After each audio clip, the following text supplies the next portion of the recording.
பில்கிஸ் பானு வழக்கில் விடுதலை செய்யப்பட்ட குற்றவாளிகளுக்கு 11 பேரும் குஜராத் மாநிலம் பஞ்சாப் மஹாலில் உள்ள பௌத்ரா சிறையில் சரணை கூடுதல் அவகாசம் கேட்டு 11 பேரின் மனுவை உச்சநீதிமன்றம் தள்ளுபடி செய்தது. கடந்த 2022 11 பேரையும் விடுவித்த குஜராத் மாநிலம் அரசின் உத்தரவை ரத்து செய்த உச்சநீதிமன்றம் 2 வாரங்களுக்குள் சரணடைய அவகாசம் அளித்து இருந்தது. மக்களவைத் தேர்தல் விரைவில் வரவுள்ள நிலையில் இறுதி வாக்காளர் பட்டியலில் இன்று வெளியாகின்றன. தமிழ்நாடு தலைமை தேர்தல் அதிகாரி சத்யபிரதா சாகு வரைவு வாக்காளர் பட்டியலில் 6.11 கோடி வாக்காளர்கள் இருந்தனர். யார் பொய் சொல்வது என்று நேற்று தமிழக அரசுக்கும் மத்திய அரசுக்கும் கடுமையான போட்டியே நடைபெற்றது. தமிழக கோவில்களில் பூஜை செய்ய தடை என்று மத்திய அமைச்சர் நிர்மலா சீதாராமன் தனது எக்ஸ் பக்கத்தில் வெளியிட்டார்.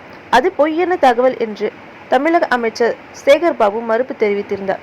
பின்னர் இருவரும் மாறி மாறி தாக்கிக் கொண்டனர். இறுதி வரை உண்மை எது பொய் எது என்று புரியாமல் மக்கள் தான் தவித்து வருகின்றனர். நாளை ஜனவரி 23 தமிழக அமைச்சரவை கூட்டம் கூடுகிறது. புத்தாண்டு தொடங்கியிருப்பதால் ஆளுநர் உரை, சட்டமன்ற கூட்டத்தொடர், தமிழக பட்ஜெட் ஆகியவை குறித்து இந்த அமைச்சரவையில் விவாதிக்கப்பட உள்ளன. ஜனவரி 28ஆம் தேதி முதலமைச்சர் ஸ்டாலின் வெளிநாடு செல்ல உள்ள நிலையில் நாளை அமைச்சரவை கூடுகிறது. அரசின் முதலீடுகள் கொள்கைகள் குறித்தும் அமைச்சரவையில் விவாதிக்கப்பட உள்ளன.